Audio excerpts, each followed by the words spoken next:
자녀를 위해 하루 한 번 이렇게 축복하라라고 하는 책에 보면 이런 내용이 있습니다. 자녀를 위한 가장 확실한 투자는 바로 하루에 한 번 자녀를 축복하는 것이다. 정말로 부모님이 자녀를 위해서 하루 한 번 축복하는 일은 돈 안 들이고 할 수 있는 확실한 투자요. 돈 없어도 이렇게만 자녀를 키우고 양육한다면 그 자녀는 틀림없이 하나님과 부모님 앞에서 확실한 사람으로 세워지게 되고 복받은 사람으로 살게 될 것입니다. 이런 내용이 있습니다. 요즘은 어쩌면 우리 부모님들은 자녀를 위해서 모든 것을 헌신하고 희생하고 또 모든 것을 쏟아붓는 그런 시대에 우리가 살아가고 있는 것 같습니다. 지난해 우리나라 초중고등학교 사교육비가 총 얼마냐면 30조 원 정도 된다고 합니다. 이게 엄청나게 큰 액수죠. 그 이야기는 자녀를 위해서 우리 부모님들이 할 수 있는 한 최선을 다해서 그렇게 뒷받침을 하고 있다는 것입니다. 왜냐하면 그렇게 하는 것이 자녀의 미래를 위해서 투자하는 것이고 좀 더 나은 그리고 우리 자녀들이 미래 세대에 좀 더 행복한 사람으로 살아갈 수 있도록 준비해 주기 위해서 우리 부모님들은 그런 모든 수고와 노력을 마다하지 않는 것 같습니다. 그러니까 자녀를 위해서 그렇게 희생하고 헌신하는 것, 그것은 어쩌면 우리 부모로서 마땅히 해야 될 일이라고 생각을 합니다. 그러나 우리의 수고와 노력이 그것으로 그쳐서는 안 된다고 하는 것입니다. 왜냐하면 성경을 보면 마음만 있으면, 관심만 있으면 누구나 할 수 있는 확실한 투자가 있다고 말씀하기 때문에 그렇습니다. 그리고 믿음만 있으면 누구나 할 수 있는 가장 좋은 일이 있는데 그것은 바로 자녀를 위해서 하루 한 번 축복하는 것이다. 이 책에서는 그렇게 이야기를 하고 있습니다. 실제로 성경에도 보면 창세기에 보면 아브라함이 전쟁을 마치고 승리하고 돌아올 때 멜기세덱이라고 하는 제사장이 마중을 나가서 아브라함을 축복하는 장면을 보여주고 있습니다. 또 창세기에 보면 아버지가 아들을 축복하는 일도 있어서 이삭이 그 아들 야곱을 축복하고 또 야곱은 자기 아들들과 손자들을 위해서 축복하며 기도하는 모습을 우리에게 보여주고 있습니다. 또 선지자 발람은 이스라엘 민족을 축복하는 사람으로 등장하기도 합니다. 그러니까 구약 시대에는 제사장이나 선지자나 또 창세기에 보면 그 가정의 그 가장인 아버지가 하나님의 축복권을 가지고 있다고 생각을 했습니다. 그런데 신약 성경에 보면 제사장이나 선지자나 그런 사람들만 축복권이 있는 것이 아니라 예수 그리스도를 믿는 사람들이라면 누구나 다 축복할 수 있는 권한이 있다고 말씀하고 있다는 것입니다. 베드로전서 2장 9절에 보면 너희는 택하신 족속이요 왕 같은 제사장들이다 이렇게 말하고 있습니다. 그러니까 예수 그리스도를 믿는 모든 사람들 그들이 바로 제사장이다 이렇게 이야기를 하고 있습니다. 그런 의미에서 부모는 가정의 제사장이라고 말할 수 있습니다. 그래서 목회자가 성도님들의 가정을 위해서 평안을 위해서 기도하고 축복을 위해서 기도하는 것처럼 또 우리 부모님들은 가정의 제사장이니까 자녀들을 축복하며 기도할 수 있는 놀라운 축복의 권한이 주어졌다고 하는 것입니다. 신약 성경에 보면 예수님께서 어느 날 어린 아이를 품에 안고 그 아이를 축복하며 기도하고 있는 모습을 보여주고 있습니다. 그것처럼 영적인 제사장으로서 하나님께서 주신 우리의 귀한 자녀들을 축복하며 기도하는 가정의 제사장으로 오늘 저와 여러분들이 살아갈 수 있기를 원합니다. 그러면 그 한 가정의 축복의 권한을 가지고 있는 제사장 된 부모로서 특별히 자녀들을 위해서 우리가 어떻게 기도해야 할 것인가 하는 것입니다. 두 번째는 오늘 성경에 보니까 아론과 그 아들들에게 고하여 이르기를 너희는 이스라엘 자손을 위하여 이렇게 축복하여 이르되 여호와는 내게 복을 주시고 너를 지키기를 원하시며 라고 되어 있습니다. 첫 번째 오늘 성경은 하나님께서 우리 자녀들에게 복을 주시는데 어떤 복을 주시냐면 지켜주시는 그 안전의 복을 위해서 기도해야 된다고 말씀하고 있습니다. 다시 말하면 우리 부모님들은 자녀들에게 복을 주시고 하나님이 우리의 자녀들을 지켜달라고 기도해야 한다는 것입니다. 하나님은 하나님이 선택하신 그의 자녀들을 돌보시며 지켜주시는 하나님이십니다.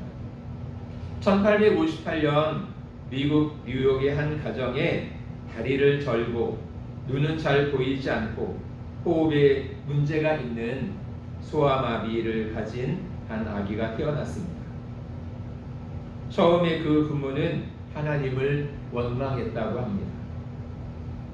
그렇지만 그 생각을 바꾸어서 이 아이는 하나님이 우리 가정에 주신 선물이라고 여기고 하나님 앞에 감사하며 기도하기 시작했다고 합니다. 그래서 그 부모는 날마다 이 아이를 쓰다듬어 주면서 이렇게 말을 했습니다. 하나님은 너를 사랑하신단다. 하나님이 너와 늘 함께 하시고 지켜주신단다. 그리고 하나님이 너를 귀하게 쓰신단다. 늘 이렇게 품에 안고 축복하면서 이런 말을 해주었다는 것이죠. 그런데 정말 놀라운 일이 생겼습니다. 이 아이가 28살 때 뉴욕 시장이 되었고 그 후에 뉴욕의 주지사와 미국 부통령을 거쳐서 43살에 미국 대통령의 자리에 오르게 되어집니다. 이 사람은 미국 26대 대통령이었던 루즈벨트라고 하는 사람이었습니다. 그러니까 부모가 이 아이가 어떤 지체를 가지고 태어났을 때 하나님을 원망하기도 했지만 마음을 고쳐먹고 하나님 우리 가정에 주신 귀한 선물이라고 생각하고 그때부터 이 아이를 품에 안고 축복하며 기도해 주었을 때 정말 하나님이 이 아이를 지켜주셨던 것입니다. 여기 성경에 지켜주신다라고 말할 때 이 지킨다는 말의 뜻은 울타리를 친다 그런 뜻을 가지고 있습니다. 그러니까 울타리가 무엇입니까? 옛날 시골집엔 다 울타리가 있었잖아요. 그 가정을 지키고 보호하는 역할을 하는 것입니다. 시편 121편 4절을 보면 하나님은 사랑하는 사람들을 지켜주시기 위해서 졸지도 않으시고 주무시지도 않는다고 말씀하십니다.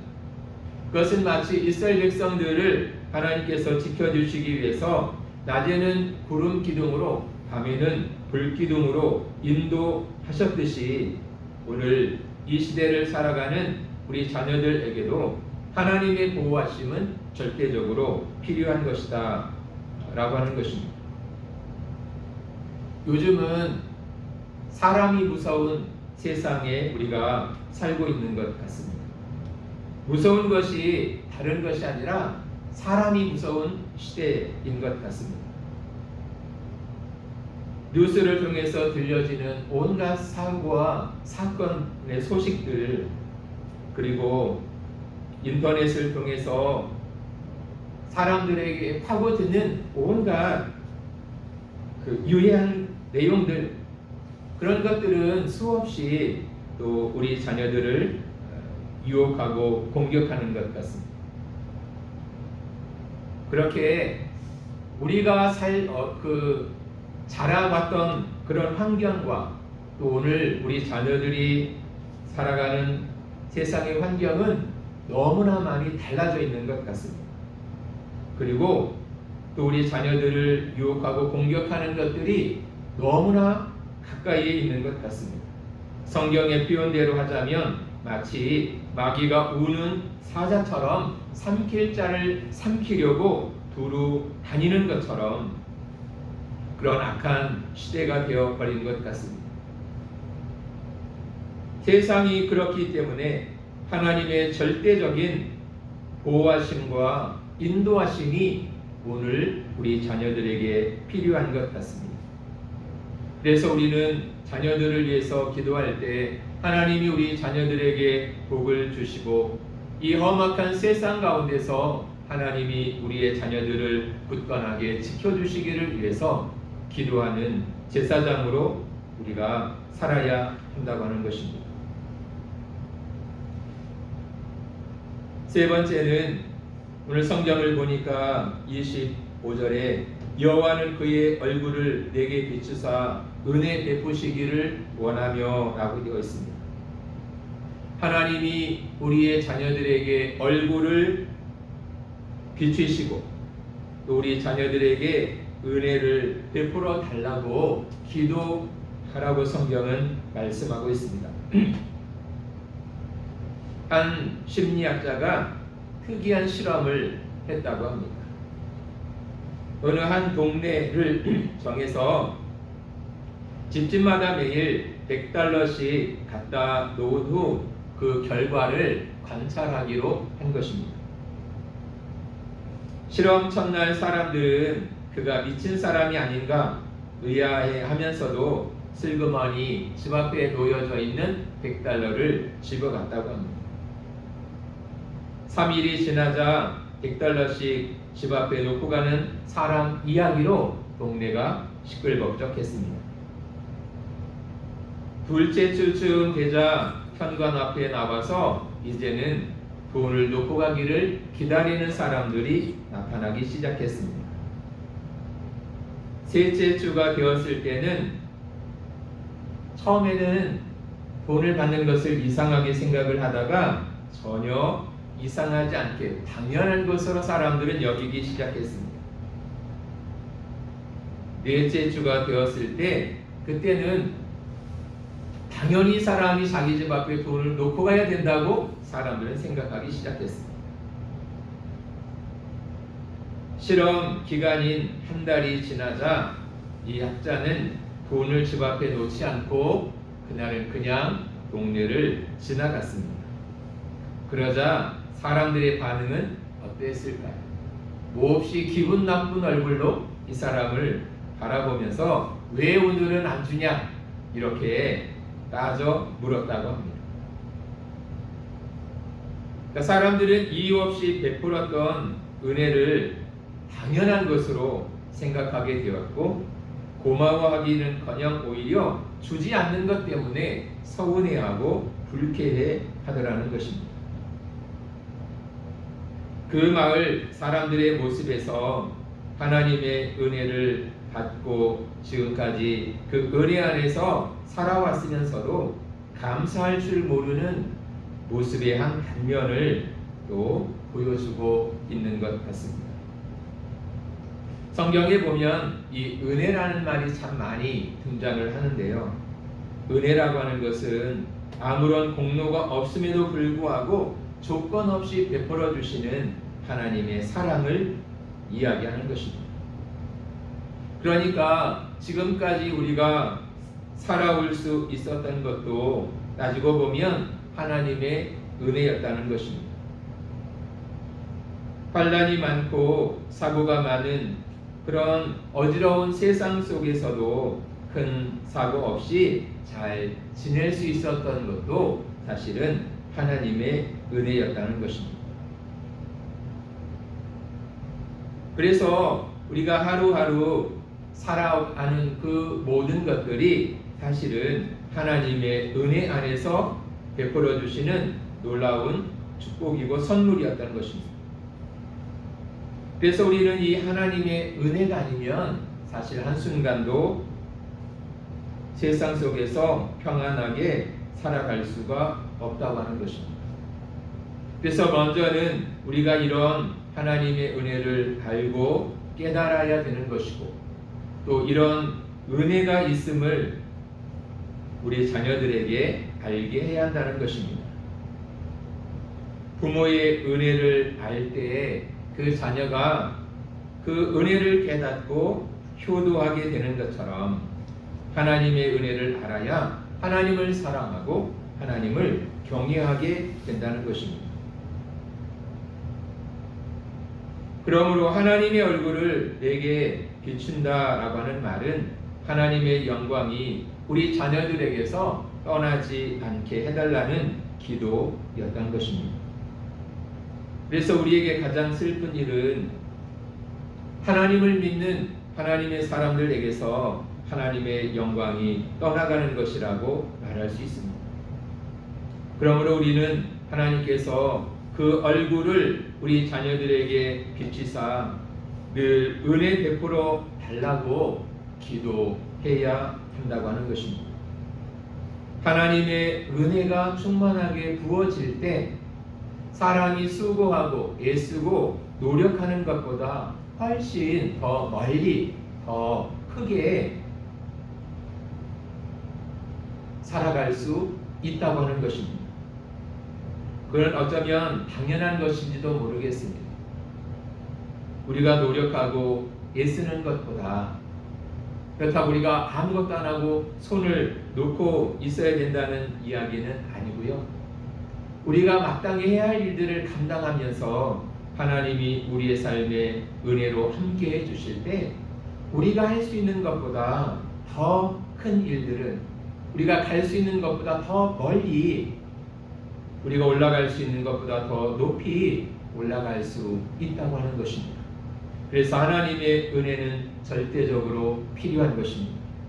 우리 자녀들을 위해서 축복하며 기도할 때 늘 하나님의 얼굴이 우리 자녀들을 향해 주시고 하나님의 은혜가 우리 자녀들의 삶에 충만하게 임하기를 위하여 우리는 기도해야 할 것입니다.